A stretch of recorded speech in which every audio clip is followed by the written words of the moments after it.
ಯುದ್ಧ ನಿಲ್ಲಿಸುವುದಕ್ಕೆ ಪಾಕ್ ಮಧ್ಯಸ್ಥಿಕೆ ಬಗ್ಗೆ ಭಾರತ ಲೇವಡಿಯನ್ನ ಮಾಡ್ತಾ ಇದೆ. ಪಾಕಿಸ್ತಾನದಂತೆ ಭಾರತ ದಲ್ಲಾಳಿ ರಾಷ್ಟ್ರವಲ್ಲ, ಪಾಕಿಸ್ತಾನ ಬ್ರೋಕರ್ ದೇಶ ಅಂತ ಎಸ್ ಜೈಶಂಕರ್ ಲೇವಡಿ ಮಾಡಿದ್ದಾರೆ. ದೆಹಲಿಯಲ್ಲಿ ನಿನ್ನೆ ಸರ್ವಪಕ್ಷ ಸಭೆಯಲ್ಲಿ ಜೈಶಂಕರ್ ಉಲ್ಲೇಖ ಮಾಡಿದ್ದು, ಮಧ್ಯವರ್ತಿ ರಾಷ್ಟ್ರವಾಗಿ ಭಾರತ ಎಂದಿಗೂ ಕಾರ್ಯವನ್ನು ನಿರ್ವಹಿಸಲ್ಲ ಹೀಗಂತ ವಿದೇಶಾಂಗ ಸಚಿವ ಎಸ್ ಜೈಶಂಕರ್ ಸ್ಪಷ್ಟನೆ ಕೊಟ್ಟಿದ್ದಾರೆ.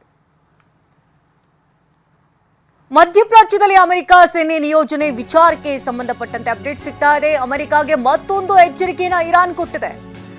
ನೆಲದ ಮೇಲೆ ಅಮೆರಿಕ ಏನಾದರೂ ಆಕ್ರಮಣ ಮಾಡಿದ್ರೆ ಹುಷಾರ್ ಅಂತ ಇರಾನ್ ಹೇಳಿದೆ. ಬಹ್ರೇನ್ ಮತ್ತು ಯುಎಇ ಕರಾವಳಿ ವಶಕ್ಕೆ ನಾವು ಸಿದ್ಧರಾಗಿದ್ದೇವೆ, ಪ್ರಾದೇಶಿಕ ಭೂರೇಖೆಯನ್ನ ನಾವು ಬದಲಿಸ್ತೇವೆ.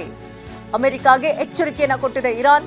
ಇರಾನಿನ ಭದ್ರತಾ ವಿಶ್ಲೇಷಕ ಮೊರ್ಟೆಜಾ ಸಿಮಿಯಾರಿ ಹೇಳಿಕೆಯನ್ನ ಕೊಟ್ಟಿದ್ದಾರೆ. ಮಧ್ಯಪ್ರಾಚ್ಯದಲ್ಲಿ ಅಮೆರಿಕ ಸೇನೆ ಈಗಾಗಲೇ ನಿಯೋಜನೆ ಆಗ್ತಾ ಇದ್ದು 2,000-3,000 ಸೈನಿಕರನ್ನ ಈಗಾಗಲೇ ನಿಯೋಜನೆ ಮಾಡ್ತಾ ಇರುವಂತಹ ವಿಚಾರದ ಬೆನ್ನಲ್ಲೇ ಸೈಲೆಂಟ್ ಆಗಿ ಅಮೆರಿಕ ಯುದ್ಧಕ್ಕೆ ಸನ್ನದ್ಧವಾಗ್ತಿದೆ ಎನ್ನುವಂತಹ ವಿಚಾರದ ಬೆನ್ನಲ್ಲೇ ಇರಾನ್ ಎಚ್ಚರಿಕೆಯನ್ನು ಕೊಟ್ಟಿದೆ.